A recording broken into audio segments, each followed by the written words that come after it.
Hey everyone, welcome back. Ready to dive in.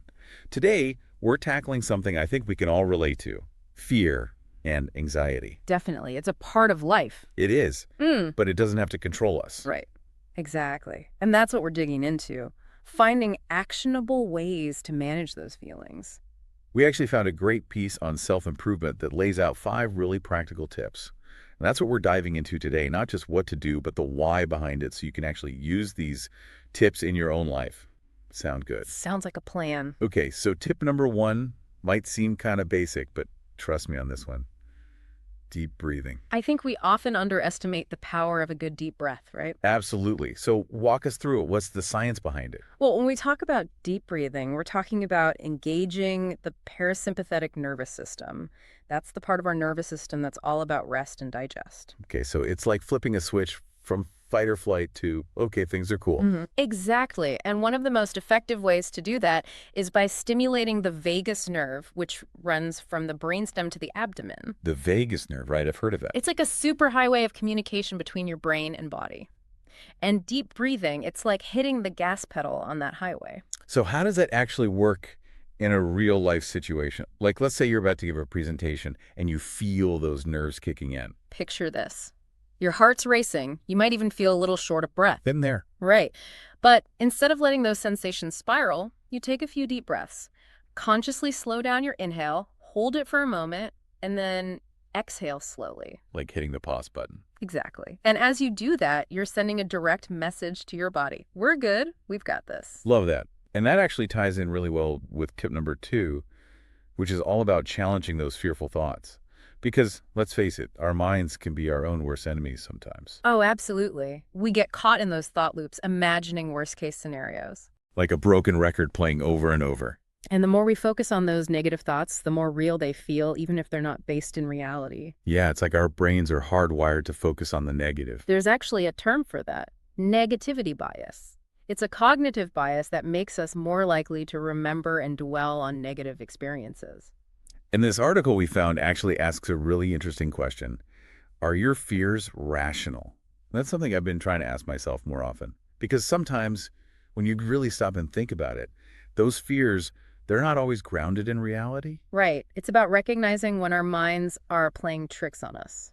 Okay, so we've got deep breathing, we've got challenging our thoughts. What's next? Tips 3 and 4 work hand in hand. Number 3 is about focusing on what you can control. And number 4, get ready for it, is physical activity. Oh, I love where this is going. Because when you're feeling anxious, it's easy to feel powerless.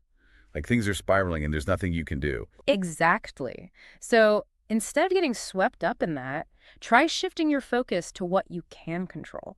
Maybe it's organizing your workspace, making a to-do list, or even just deciding what you're going to have for dinner. It's like taking back a little bit of control. Exactly. And when you pair that with physical activity, it's like a 1-2 punch against anxiety. Okay, so tell me more about that connection. Exercise is a natural stress reliever. It releases endorphins, which have mood-boosting effects. It's like that runner's high everyone talks about, right? Exactly, but it doesn't have to be running. Even a brisk walk, some yoga, or dancing around your living room can make a world of difference. It's about moving your body and shifting that energy. Exactly. It helps clear your head, process emotions, and break free from those anxious thought patterns. Love it. Okay, so that brings us to our final tip, tip number 5. And this one might seem obvious, but it's crucial. Talk to someone. Don't underestimate the power of sharing your feelings. Whether it's a friend, family member, therapist, or even a support group, talking about your anxiety can make a huge difference. It's like letting the air out of a balloon that's about to burst. Right, Like, exactly. And remember, there's no shame in seeking help. In fact, it takes a lot of courage to acknowledge that you need support. it's a sign of strength, not weakness. Okay, so let's do a quick recap. We've got deep breathing, challenging those negative thoughts, focusing on what you can control, physical activity, and talking to someone you trust. These are 5 powerful tools for managing those feelings of fear and anxiety that we all experience. And remember, these are tools for managing, not erasing. Anxiety is a normal part of the human experience.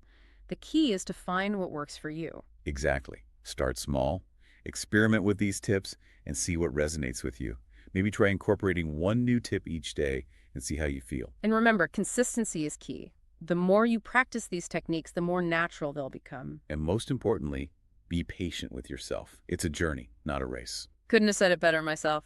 Well, on that note, thanks for joining us for this deep dive. We hope you found these tips helpful, and we'll see you next time. See you next time.